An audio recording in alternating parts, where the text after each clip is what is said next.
Okay, well, thank you very much. Do you hear me well? Can you hear me all? Yes. Okay, all right. So thank you very much for inviting me. I'm really interested in this topic, and I thought I could talk a little bit about my background, but I have been uh, uh, an archivist by myself too, because I've gotten that training during the the years that I was going through the library school. That was in 2002, 2003, and I did obtain or earn. Hello. Hello. Okay. Hi. Hi. Okay. I did earn a graduate certificate in archival administration, but I was really interested in the digital side of things as well, and bringing that together with the other skills that the librarian side of the program was really a nice combination for me to get prepared for something that I'm doing here. So I just wanted to talk a little bit of my background here. I chose this title because my personal and professional journey to becoming a digital curator has followed a very unique plan, just as it may be the case for you as well. And I hope I can connect with any of you and learn about your stories as well, how you got through this kind of uh, studies. Okay, let me go on to the next slide. Okay. I have come from a humanities, performing arts backgrounds with emphasis on classical guitar, early music, and ethnomusicology. And my earliest flirting with the idea of archiving has roots in dealing with the wonderful medieval and Renaissance manuscripts with musical notations that I had to decipher and interpret. And I was sharing some of the anecdotes that I had from my early years as well.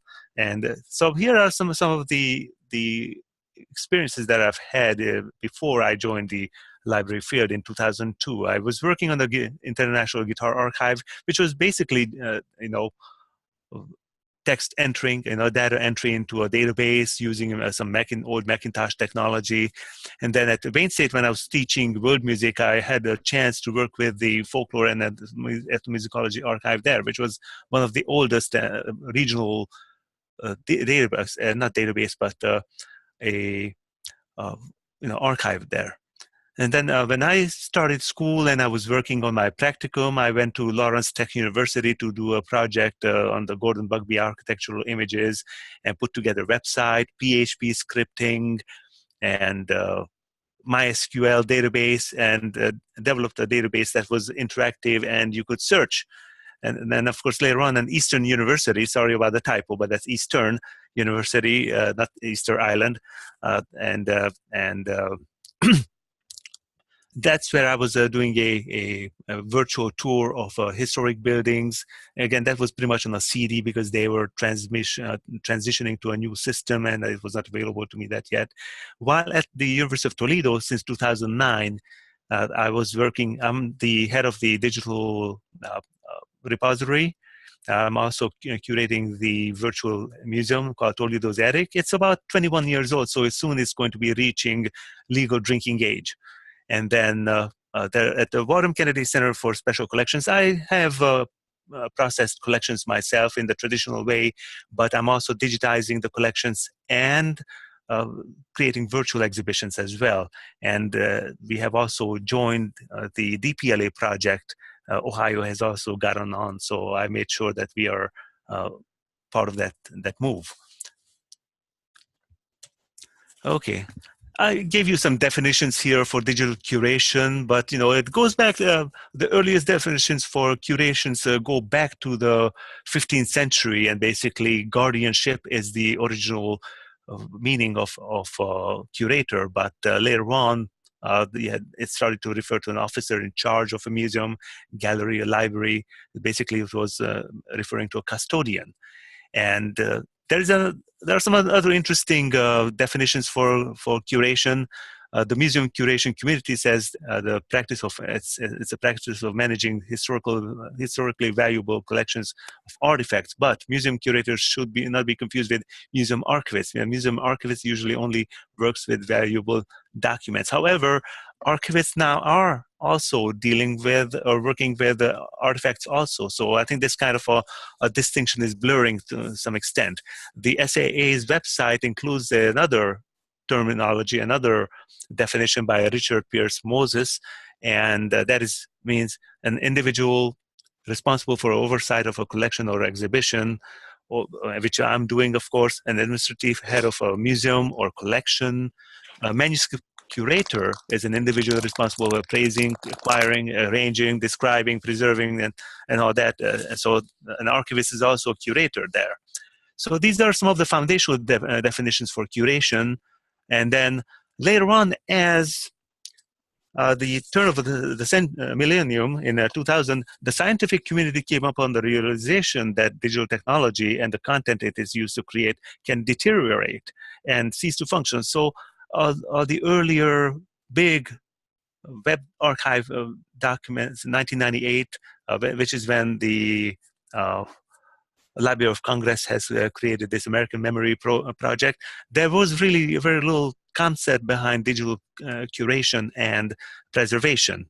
So, they did not realize that the medium can be unstable, the equipment can be unstable, and more and more commonly, the industry is also very responsible for causing these disruptions because they abandoned obsolete file formats, equipments, and software. So, if you look at the modern versions of software in Windows and Apples, there's very little support for older formats.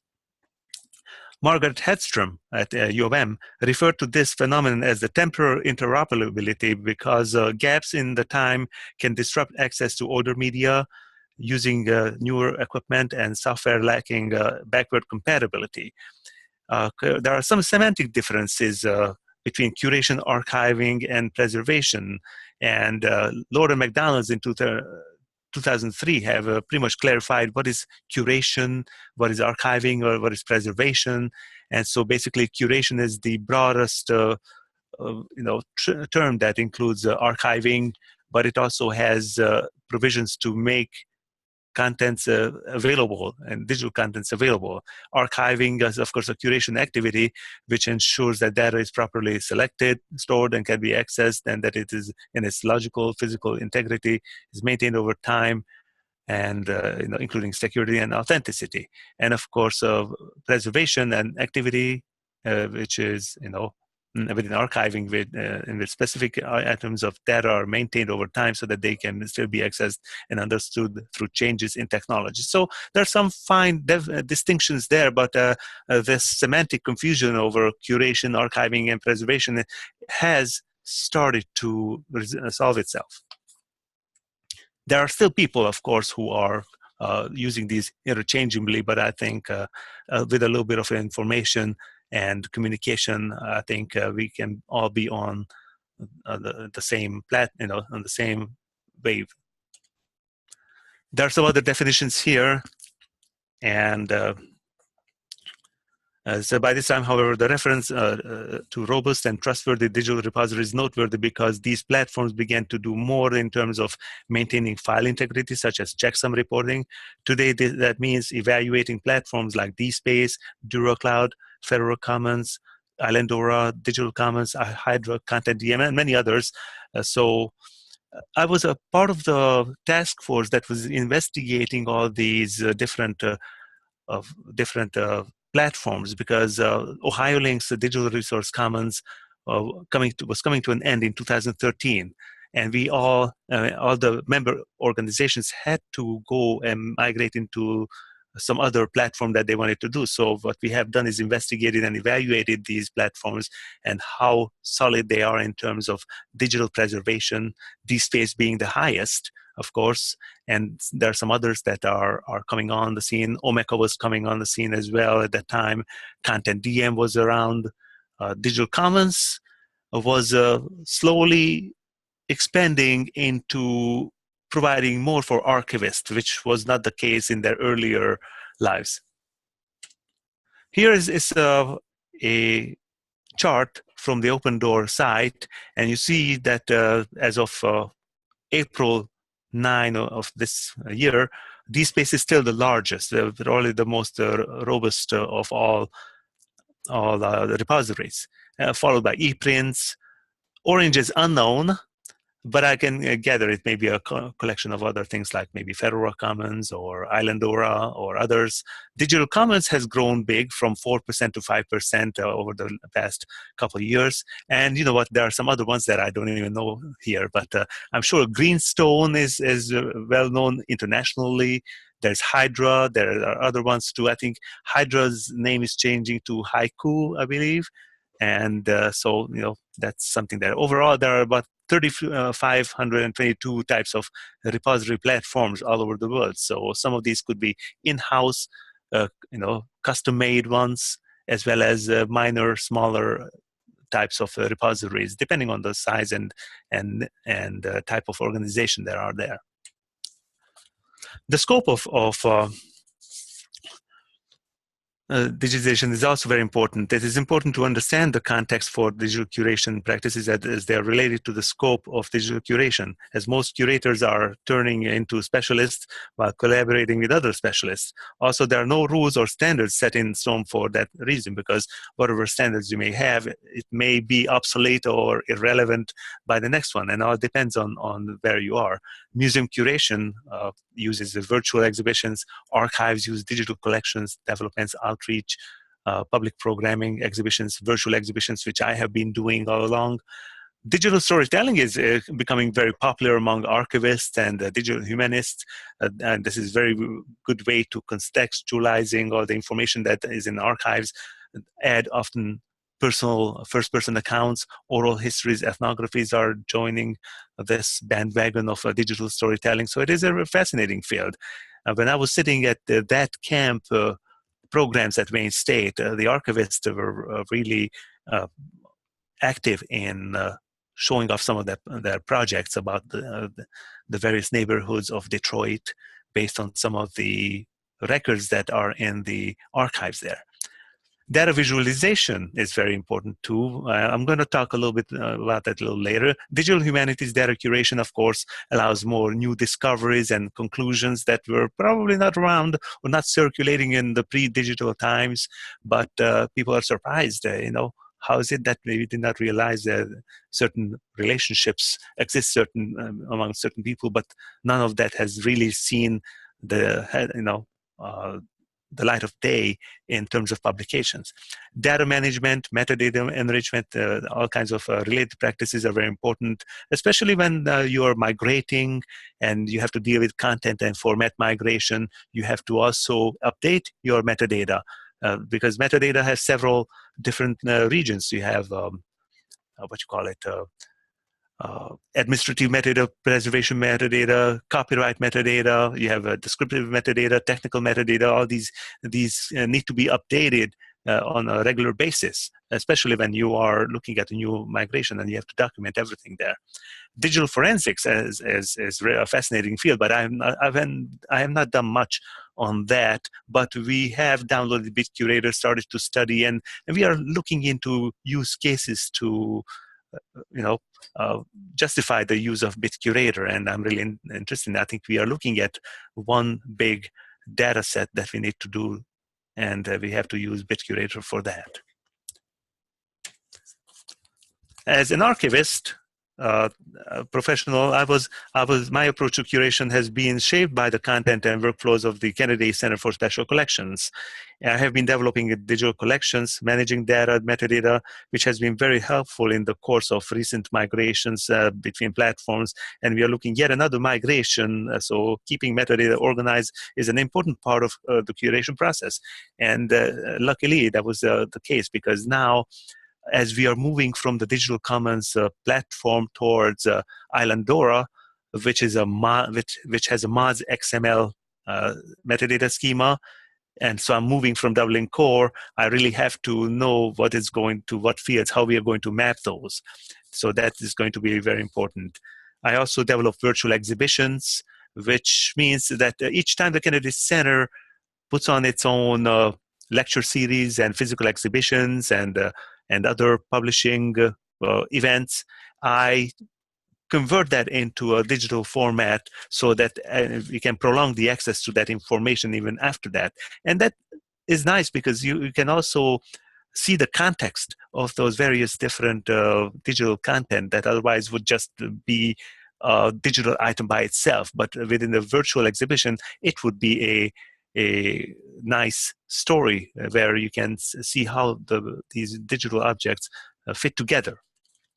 Of course, most of them are digitized, not born digital, so we don't really have a virtual exhibition with born digital material yet. It may just be coming soon. Okay. Now, collaborations, of course, are very important because we have. I have joined the DPLA project.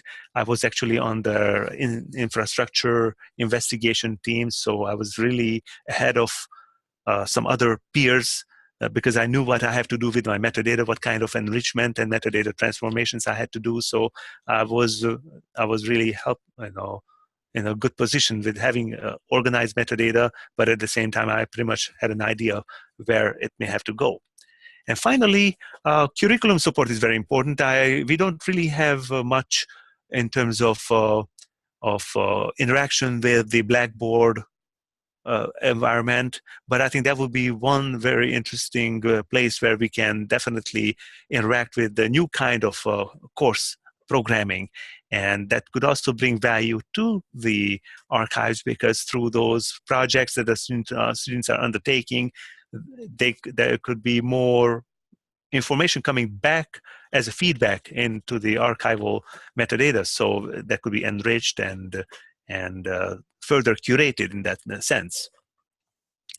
So now I wanted to talk about a little bit about the building blocks of digital curation. And again, these are things that as I see from my end, and I think you, as you will enter your professions, you may be looking at digital curation a little differently. And I think that's the beauty about digital curation, is that it allows you to be very creative, but at the same time, you would have to follow standards, industry standards, so that whatever you're doing does lead to long-term preservation of that. So the processes are similar to what in the archiving. You have appraisal, selection, we have acquisition or accession, that the archivists say. Preservation is important, but conservation is also very important too. So you have to take care of the physical material as well as that. As a matter of fact, when I'm doing my digital curation part, I work with the rest of the archives and make sure that everything that I get is in order on their end as well. So, and if there's something that I need to fix, like maybe, okay, this and this document does not belong here, it should have been somewhere else, maybe the finding it has a mistake in it. So I correct those too. So I go back and fix things on the archival end as well. So it's very important for us to work together. Maintenance is very important. Lifecycle management is very important. Upgrades, content, format migration are just a fact of life nowadays. You cannot go without it. Content delivery and outreach and socialization is also very important part of the digital curation process. And of course, working with the digital collections, the digital asset management is very important. You have to deal with digitized analog and print collections. You have to work with digital surrogates, which include the digital master and public access copies. So you have to make sure that your digital master uses formats that are lossless, such as TIFF, maybe JPEG 2000, but nothing less than that, and find the similar digital master for your other digital multimedia content. Then you have life cycle management, and in record management, it's called disposal schedules, but that's also a part of the curation, even though it may not have much of a public face, but it's very important internally, because you want to have constant access to those records. And on the metadata side, going with the open archival informational systems reference model is just very important, because you have to go with a platform independent, or they also call it platform agnostic approach, to ensure long-term access to information in archival content.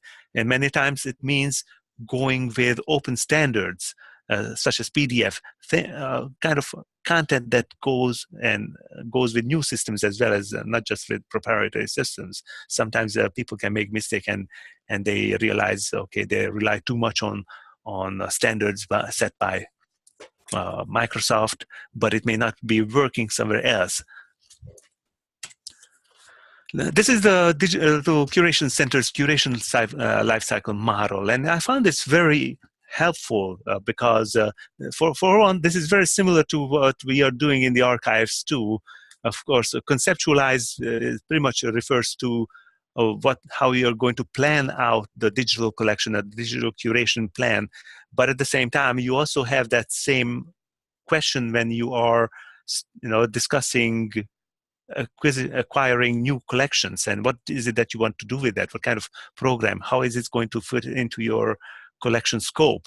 And then those same questions go into deciding what kind of digital collections are you going to be doing. So you create and receive the collections, you appraise and select what you have, you ingest it into your system, you have various preservation access and store. So basically, it's not just the institutional repository that's going to have those contents, but you may have to have maybe offline access or maybe somewhere else too. So if you look at this LOCKSS logic, LOCKSS, lots of copies, keep copies safe, I think something like that.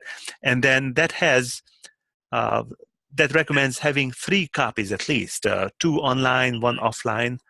And that would be something that, and of course, migration is very important. It shows on the right side, migrate. That also means transformation of content, transformation of metadata. And that is something I'm looking at too. Other circles in the model, of course, go back between curating and preserving, working with the various local stakeholders, with the community, providing you with all kinds of feedback. And your preservation planning is also very important all throughout the cycle. So it's a very interesting model that I found very helpful over the course of planning what I'm doing. And of course, disposal is just as easy because in the archival terms, it's called deaccession. So what happens is that as soon as a particular collection or record set gets deaccessioned in the archival field, we also have to remove those from the digital archives, from the digital repository. And many times with DPLA, it may be a month-long process. So, but we have to do that right away so that a month later it will come off. And then again, it may still be lingering in Google because Google World is totally forgetful of all these standards that archivists are living by.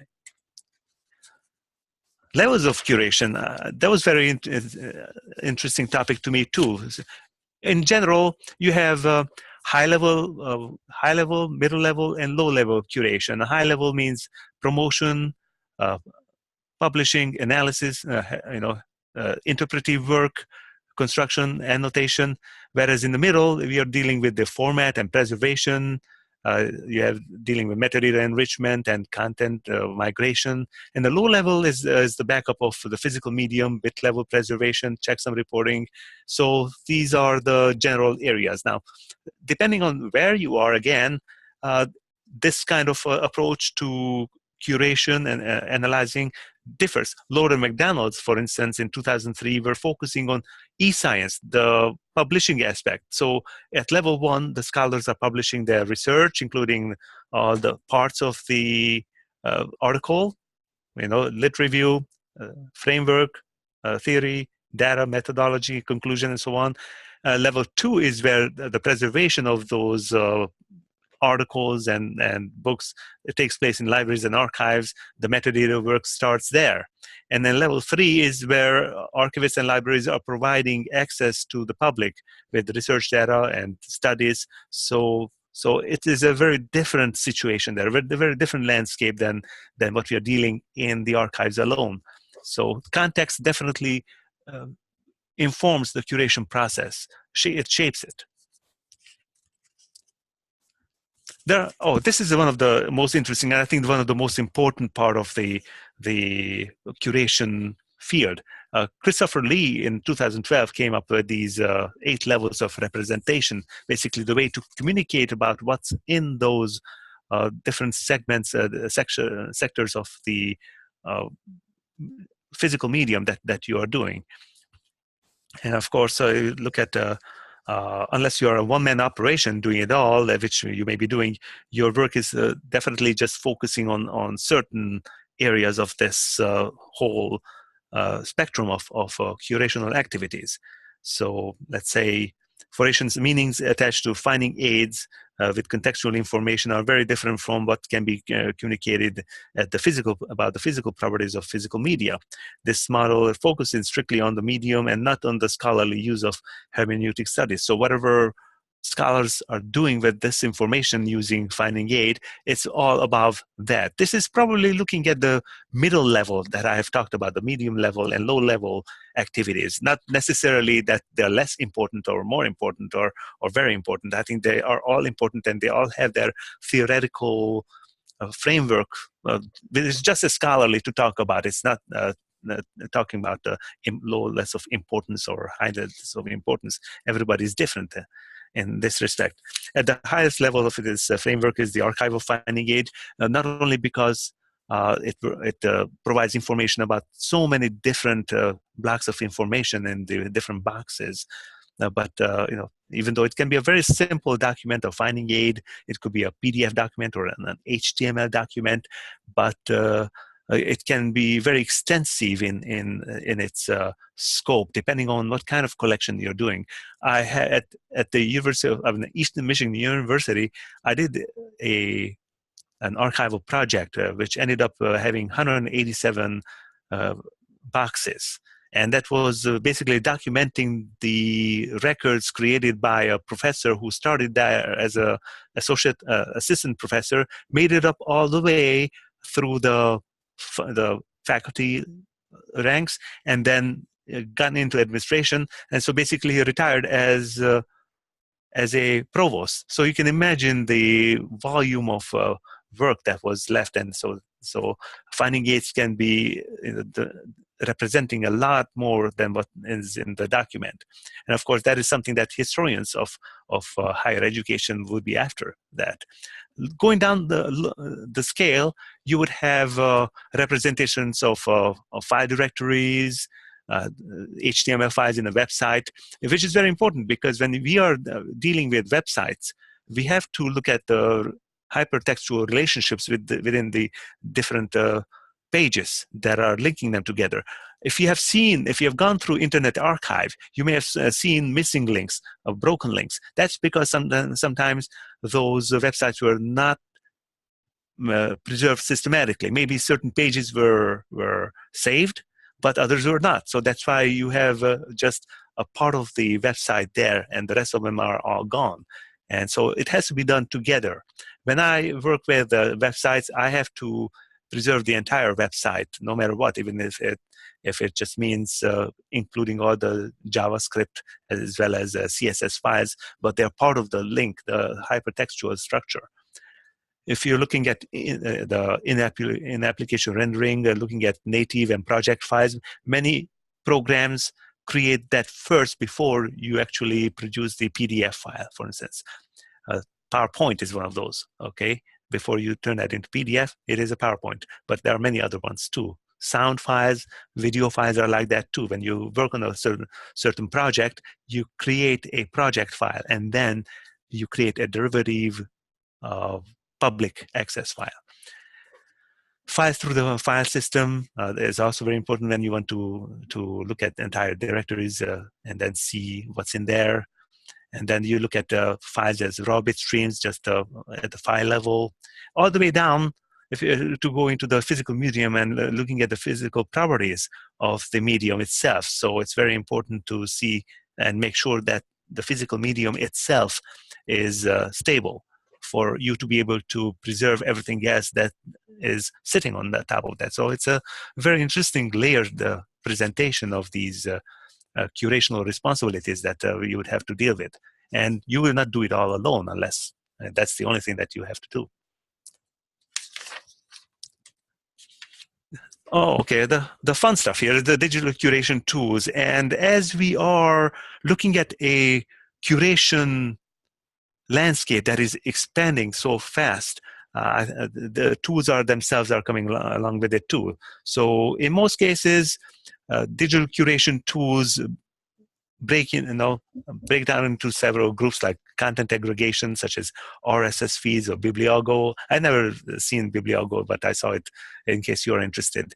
There's also social media curation, which are Web2 applications such as Feedly. Pinterest I use a lot. Storyfy is very interesting too, then Scoop It. So is Tumblr. So these are interesting applications that and are very popular among the archivists as well as digital humanists to create a story based on what's out there in the archives. BitCurator is a tool set that that contains a lot of different tools for bit level preservation, digital forensics, disk imaging, redaction, and other procedures in archives and museums and libraries. So again, that is dealing with all those 8 levels of representations that Christopher Lee is talking about, but I'm sure that you're also doing that. I discovered Xena a couple of years ago, and I think it's an interesting project. It has an open source software for digital preservation, XML normalization, which is very similar to the OpenRefine software, if you're familiar with that, because they normalize the XML file, make sure that everything is correct and ready to go. That's what I have to deal with actually when I'm moving everything from Digital Commons to mod XML. I have to use OpenRefine and make sure all the junk and everything is out of the way so that the new system can ingest all the data and metadata correctly. The Digital Curation Center also offers a set of tools for digital data curation support, and so that's something that you can do. I have provided the links, and feel free to explore those when you are able to access this website. If not, I'll be able to do. This is the screenshot for BitCurator, and I've tried some of these tools. It's very interesting to work with these. Again, these kinds of operations correspond to those 8-level, representations that I've talked about in the previous section. And, you have to create disk images, which is very important. I think that's probably the first thing that you want to do. As soon as you get born digital material, you would have to create an ISO image so that all the links and the relationships across the folder, the whole folder structure is preserved through that one. So that's very important. You have to analyze the files and file systems and see what kind of content you have there, what kind of file systems there is. You have to extract file system metadata so you have a better understanding of what there is. That becomes part of the metadata of the ISO file too that you can add. You can identify and redact sensitive information and locate private and sensitive information. So it looks like this is the one. I went to an SAA conference in Chicago in 2011, and there was a presentation by Canadians who were showing how they are locating sensitive information in their metadata and in their records and then redacting them. Before it gets to be have a public access, so before it's accessed publicly. And of course, locating and removing duplicate files is there. I'm dealing with that with the Toledo Zedic project, because the website that started out as a small website started to have all kinds of other materials built up over the past 21 years. That means a lot of duplicates too. And of course, systems like Joomla also create a lot of duplicate files as well because of the resizing and all that. That is something that we'll have to keep a control over that, and I didn't realize until we moved to Joomla and done some upgrades there to be able to realize that there are so many duplicates that we don't even need, but it takes up a lot of space too. So space now can cost money too. So, and then there are other tasks and workflows that BitCurator can help. You can set up a data triage, especially if that is the only thing you can do right away because you have so many responsibilities. This can be really helpful to focus your energies on certain tools and certain tasks. And then later on, you can get back to it later. Okay, data visualization. I regard data visualization as a form of curation. In the scholarly community, this data visualization has extended the traditional practice of illustrations in books with emerging methods. It's not merely an aesthetic addition to supplement narratives or instruction, but also to share data in ways that it can be combined with other data support to support new research, conclusions, visual representations. On a higher level, data visualization is also a curation activity because it places data in the context of other data, information, and knowledge. Data available in archives, such as cultural heritage, local history, institutional, industrial, scientific heritage, are fertile sources for visualization, leading to new historiographies and interpretive work. Now, curation can take multiple forms forms such as geospatial, temporal, social, linguistic, historiographical contextualizations. What is important that these graphics are not merely cosmetic, but functional additions to digital humanities practice. The files that applications generate can be combined in multiple software to generate new representations of cultural, historical, and other types of data. And as noticed, maps are probably by far the most popular and most established ways of visualizing data. Timelines are also there for historical uses. Network graphs are coming up, especially with social media. Databases have always been very important with tables, especially going back to the 1960s when the historians started to dig into databases and have started to bring data into computing and bring computing into the historical analysis work. Bubble charts and word clouds are again becoming a reality, and of course they provide other kinds of information for people to analyze. Data sharing is very important because you can download some of these data and share that with others. You can combine that with KMZ shape files, other XML and JSON files, and other raw data files to create new kinds of representations. Okay, and I wanted to get into my Toledo Zadig experience because that's where I've been able to combine visualization as well as curation, migration, normal curational practices, but at the same time, we wanted to work with our community, which is basically interested in Toledo's local history and cultural heritage. Toledo Zadig is a hybrid, a crossover resource because it's a virtual museum, it's a digital archive, a local history and cultural heritage portal in one. So it has many facets. You have essays and images, slideshows, galleries, virtual tours, and other new media. And I've added the visualizations as soon as newer extensions in the Joomla platform became available and let me do that, I was able to do that. Timelines are very special to me, and maps too. Virtual exhibitions and public curation programs were very much a part of the current things. I was working with social media. We have a lot of social media outlet, more than what I can pretty much handle. But one project I was really happy about in 2014, that was when Instagram was still allowing third-party applications to harvest data. And I created this gallery titled Local History Through the Public Eye. And what it allowed me to do is ask participants to take pictures of historic sites, cultural sites in Toledo, and then tag it as pound Toledo Zadig. And as soon as they did that, that image started to show in the gallery. And so that turned out to be very successful, even though it's a low scale, very, very small niche. We had about 2,000 or 3,000 contributions now. Now you can still go into Instagram and find these under that same tag, but unfortunately I can no longer harvest that in with that old extension that I used to have.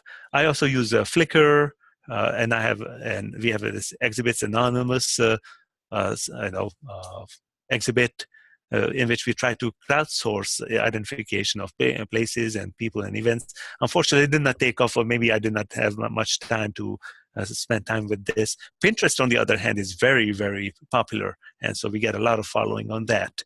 Resource links, it contains all kinds of resource links to other digital collections, state archive, cultural heritage collections, everything that the students who are going through the natural history they can use. And of course, curation activities also include the very important aspect like content and platform migration. We have gone from Joomla 1.5 to now I think 5.0 somewhere. So it has been sometimes a headache, but very rewarding because it gives us opportunities to explore new extensions, new plugins and modules to create new kinds of representations. And of course, backups are important, deduplications are very important, and extensions and upgrades are always necessary with this. So once you get into the digital side of things, things never end. Okay, here's some of the examples that I've done. So I'm moving the cursor over. This one in the far left is a map that I was able to generate with our institutional repository in Digital Commons. And this is basically locations that were shown in the historical atlas. So if you move the if you move these cursors over, there is a little call out that will show what it is, and you can click on that and you can go to the actual record itself. DPLA is another way of curating that, and they have the visualization and visualization tools, graphs, maps, timelines. When I was developing these virtual exhibitions, I also found very important to include interactive media. So what you see here on the upper right is an interactive panorama. And you can click on the various cases, and then it will take you to the actual case, and then you can close in on the various shelves and look at the label descriptions and look at the close-up images of those items that were exhibited there. And so, and then of course, I don't know if you're familiar with Voyant tools. Voyant tool is a text analytics tool, and it can create yet another level of representation for topics. So especially if you're doing textual analysis, Voyant tool is very good. You just enter the URL or you basically upload a document, and it's going to analyze it for you.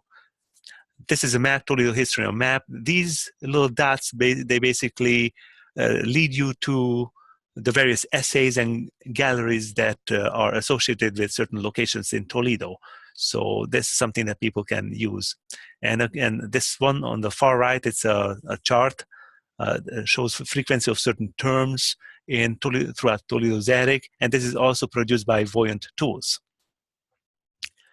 So, and in conclusion, yeah, we are almost getting there now. In conclusion, digital curation is both an art and a science. Art because you can be very creative. A science because you would have to follow standards that are there to make sure that everything that you work is available later on. Digital curation is a discipline and a practice too, so it's evolving. Now we have, thankfully, we have new courses, new programming for new students to do. When I was going through the program, I did not do anything, but you see those projects that kind of helped me understand what digital curation is partly about, and it's still evolving. So by the time we finish program or finish a research project, digital curation may also have new things in there. Every community, institution, corporation will set its own curation practice and focus. So you have to deal with the community and the kind of content that you have at your hand. There's also mutual relation between practice and theories. One informs the other. So that thing is not news. It goes back to ancient medieval times when there were practice and theory came out of it. And then theory informed practice and so on and so. So it's a chicken and an egg situation. And of course, learning about best practice is the safe route. You always have to remember to read into literatures or go into conferences or communicate on the various listservs and learn more about different methods that are coming out and are helping others in the profession. And with that, I'm turning this over. I hope we have some time for questionings. Hello? Yeah, great. Thank you so much. If anyone has any questions, feel free to grab the mic or type your question in the chat box. Okay, I'm gonna open up the chat box too here. So, okay, there's chat. Okay, so somebody said about headphones, so that's something different. Okay, okay, and okay, you have also you've been sending out the links too. There Mhm. was something like okay, no wonder. What is that about? I'm not sure. I have a question though about the Sure. Toledo's Attic website. Uh-huh. Did that exist before you started working on it, or how did that kind of come about? Was it because of public interest? Yes, Or yes. Let me show you, and I actually I can take that. Oh, okay.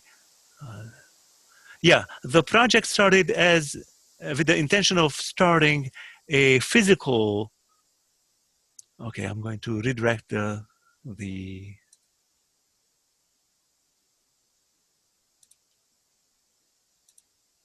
Okay. I think try to unshare your screen and then you have to reshare it, I think.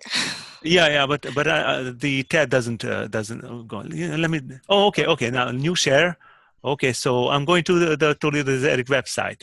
Now, this was a collaboration of in 1997. It started at the Labor Day of 1997, and it was a collaboration between uh, uh,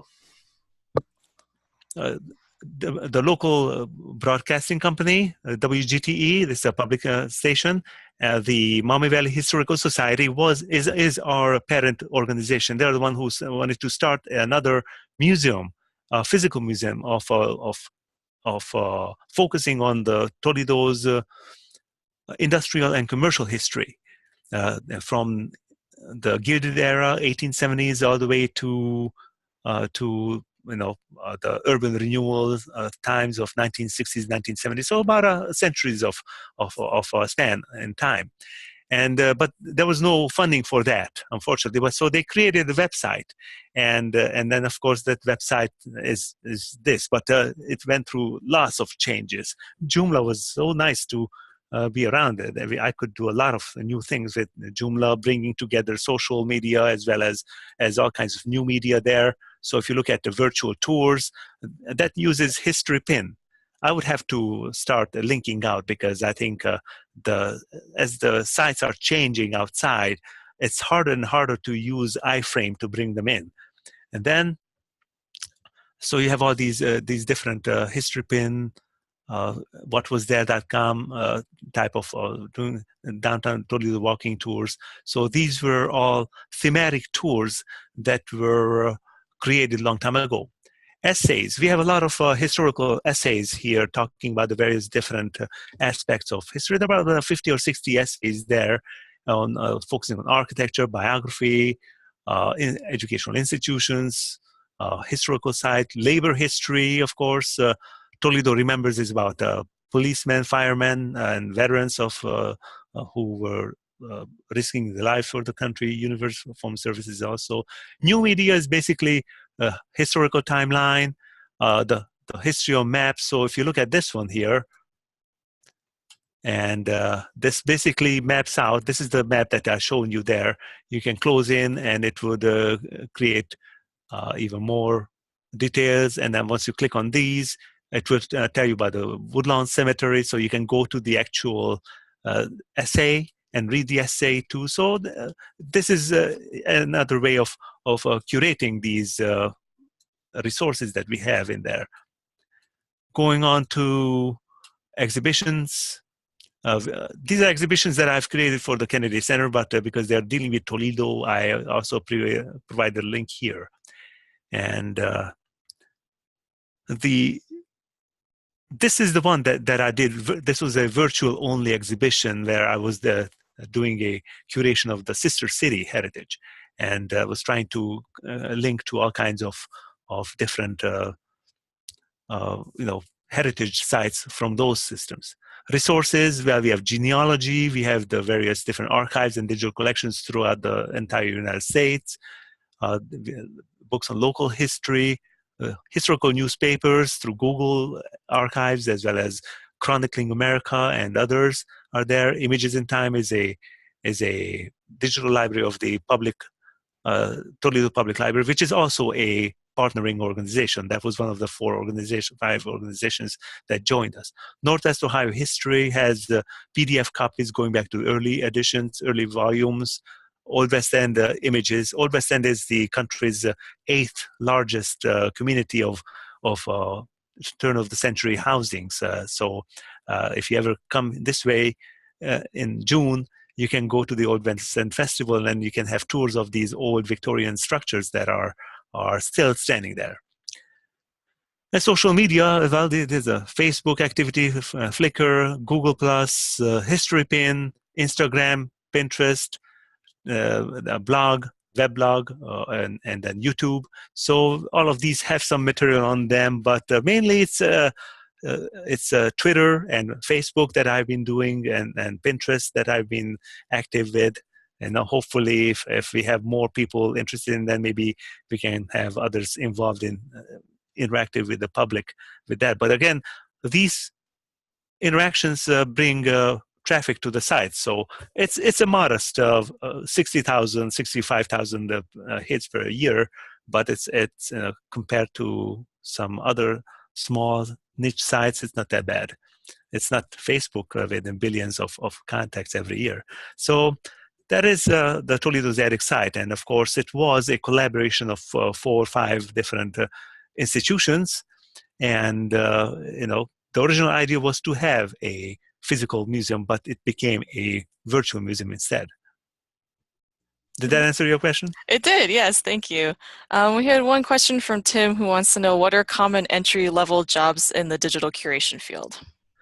Okay, they have data librarians, digital initiatives librarians that are there, So and then maybe special projects librarians. So look for keywords such as curation, curator, digital, data. These are the buzzwords nowadays that will be doing, because the librarians are trying to reach out to younger audiences as well. And of course, you're learning all those wonderful skill sets. Why not put them to good use at libraries that need that kind of a specialization? Right now, I'm the only one who is doing all this, but we are thinking of hiring a data librarian.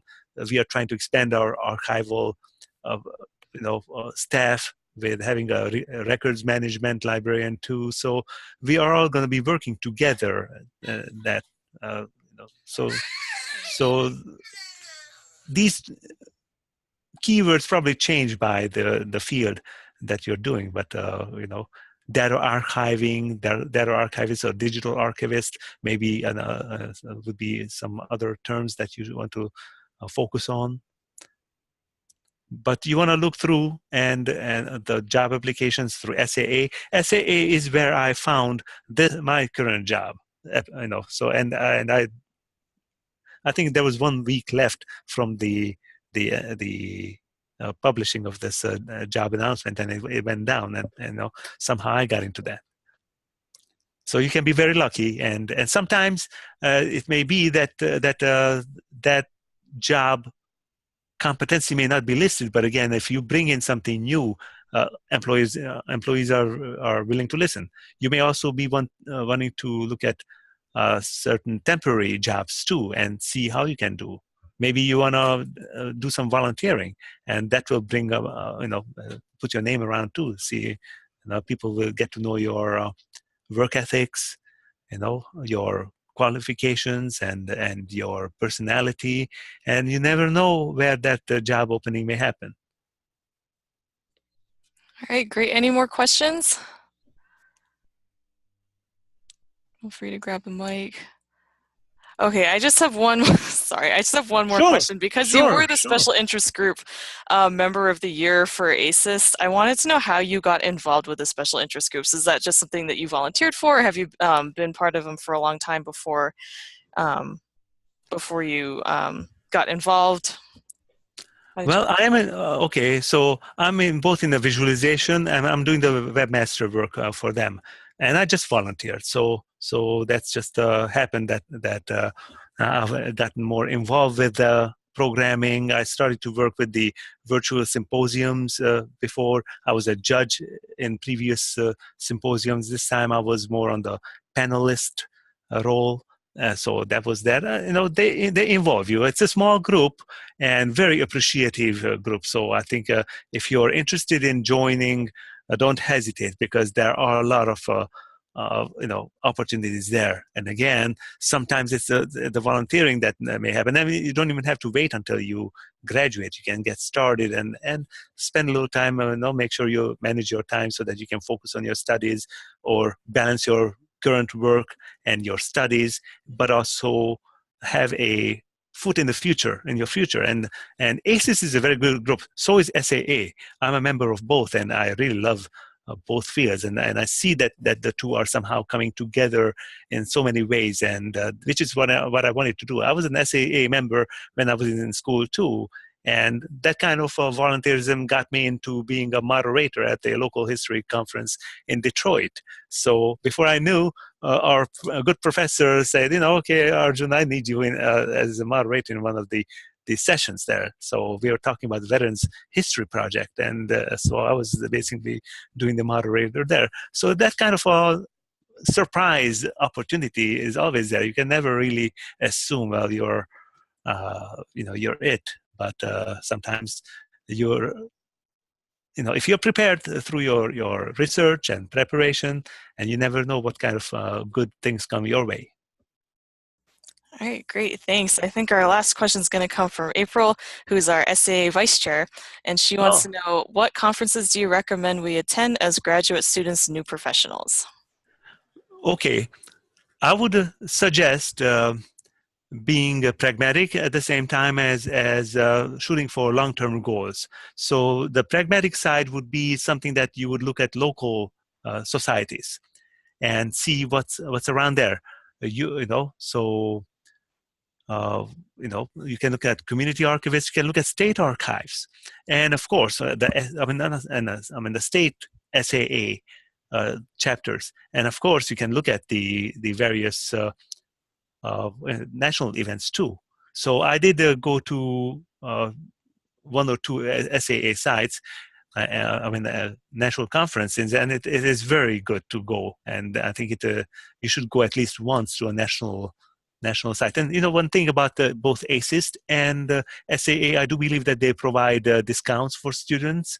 So that's something that you can do and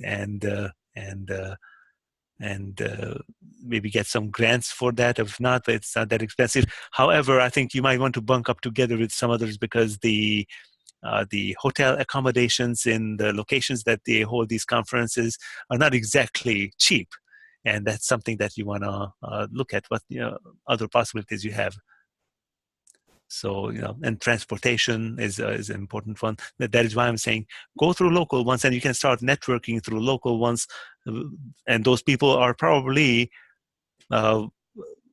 circulating in national organizations as well as statewide organizations. So you want to start realistically, but at the same time shoot for the national association as well. I've done that with ASIS as well as with SAA and SLA. I was part of the Special Libraries organization too, so I did go to New Orleans in 2010, and that was a very nice conference there.